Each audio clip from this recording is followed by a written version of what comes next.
Alaaji Sefiu was born to late Chief Adekunle and Alaaja Adekunle, who were bicycle merchants and traders respectively. Fuji music star Alhaji Dr. Sefiu Adekunle attended African Primary School at Igboro in the capital city of Abeokuta.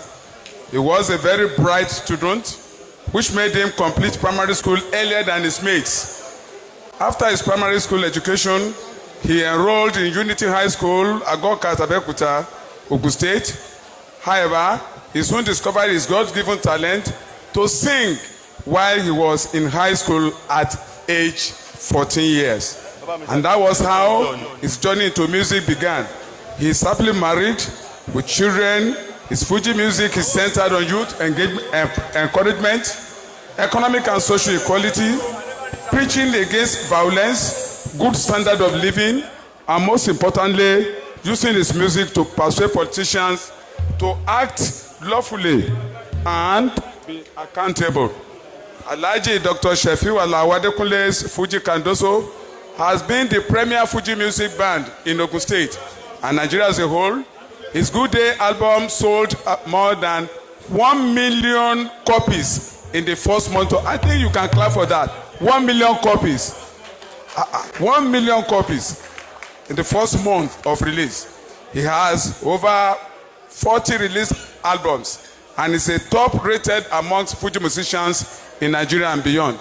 He has maintained uniqueness in his Fuji music via his voice, rhythm, and band coordination. And very significantly, Sefiu Alao's music is widely listened to and appreciated by the Yorubas in French-speaking countries like Cotonou, Côte d'Ivoire, Togo, Congo, Cameroon, Gabon, Guinea-Bissau, and the rest of them because of the rich cultural and language content of his compositions and delivery. Kabiyesi's chiefs in the house, I present to you our awardee, Alhaji Sefiu Alao Adekunle. To do the presentation is Kabiyesi. Kabiyesi.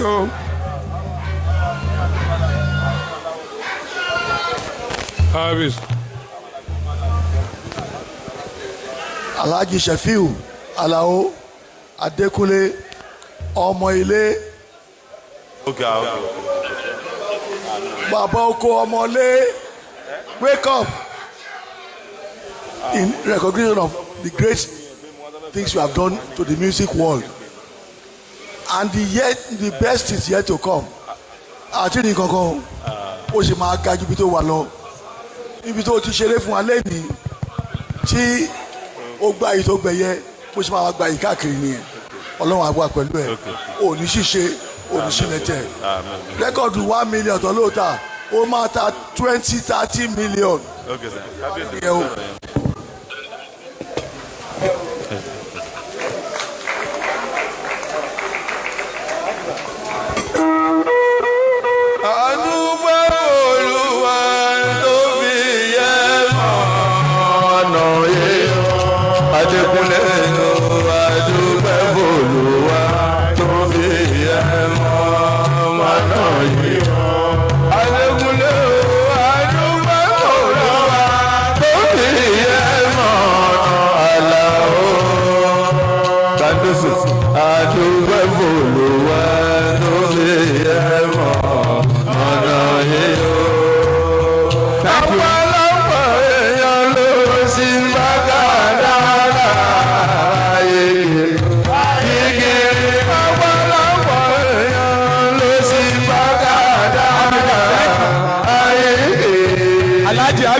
Permit me to recognize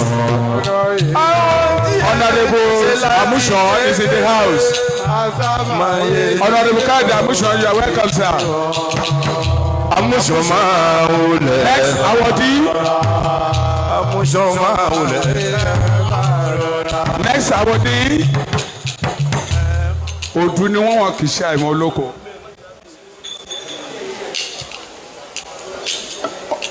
Chief Honorable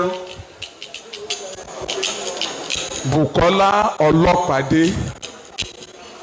Òsì aṣojú ọba Ẹ̀gbá, popularly referred to as